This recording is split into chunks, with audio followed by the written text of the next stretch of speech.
Hyderabad police ने हफ्ते को 712 करोड़ रुपए की सरमायाकारी की धोखाधड़ी केस में मुलविस 9 मुलजिमीन को गिरफ्तार कर लिया, जिनके दुबई और चीन की टोलियों से रवाबित है। पुलिस ने उनके कब्जे से 17 mobile phone, 2 laptops, 22 SIM card, 4 debit card और बैरूनी करेंसी जब्त कर ली है।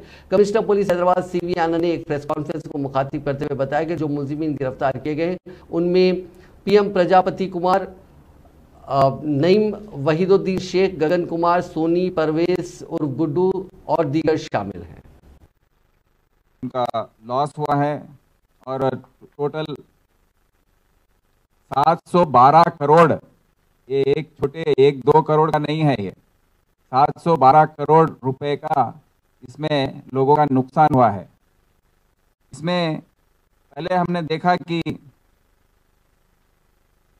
ये शिव कुमार जो कंप्लेनेंट था वो चिकरपल्ली से आया, हमारे साइबर क्राइम पुलिस स्टेशन में कंप्लेंट दिया कि उसके 28 लाख रुपए उसके इसमें इन्वेस्टमेंट फ्रॉड में चले गए हैं, तो उसको नुकसान हुआ है और एक्शन लेने के लिए रिक्वेस्ट किया।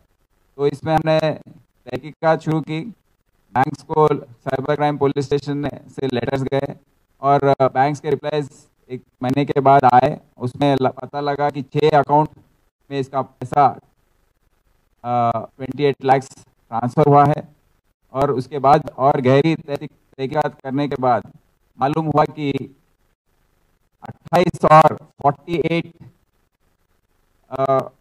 अकाउंट्स में ये ट्रांसफ़र हुआ है। वो 6 अकाउंट से जाकर